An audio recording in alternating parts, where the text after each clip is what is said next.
وَأَخْرَجَتِ الْأَرْضُ أَثْقَالَهَا، اور نکال دے گی الارض زمین، اثقالها اپنے بوجھ،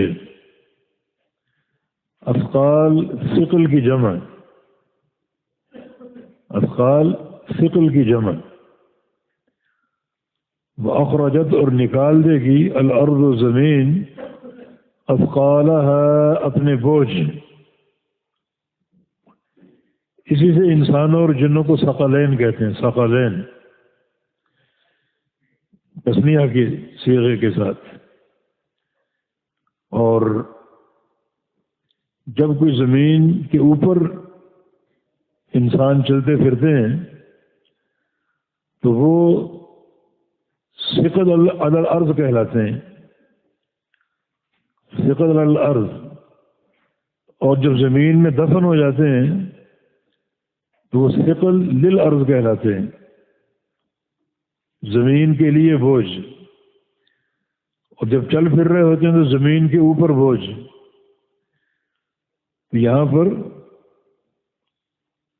اخرجت الارض اثقالها کہ زمین نکال دے گی اپنے بوجھ جو زمین کے اندر مدفون ہوں گے۔ اس بوجھ کے دو معنی، ایک تو نبی علیہ السلام کی ایک حدیث ہے کہ تقی الارض افلاذ کبدها امثال الاسطوان من الذهب والفضة، جب قیامت قائم ہوگی تو زمین کے اندر جو خزانے مدفون ہیں سونے اور چاندی کے، زمین ان خزانوں کی قے کر دے گی۔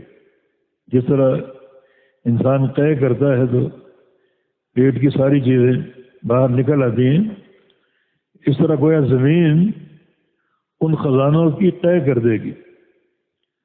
اور نبی علیہ السلام نے فرمایا کہ جس طرح بڑے بڑے ستون ہوتے ہیں، ان ستونوں کی طرح سونے اور چاندی زمین کے پیٹ سے باہر برآمد ہوں گے اور زمین پر بکھر جائیں گے۔ تو قیامت کا قائم ہونا اور زمین کا خزانے اگل دینا، چاندی اور سونے کے بڑے بڑے ستون گویا ہر طرف بکھرے پڑے ہوں گے، مگر ان کی کوئی قیمت نہیں۔ انسان ان ستونوں کو دیکھے گا اور افسوس کا اظہار کرے گا۔ فرمایا کہ فیجیء القاتل، قاتل آئے گا اور ان چاندی اور سونے کے ڈھیروں کو دیکھے گا اور کہے گا کہ فی ھذا قتلت، ان خزانوں کی خاطر میں نے قتل کیا، قتل کا جرم جو ہے وہ انجام دیا ان خزانوں کی خاطر۔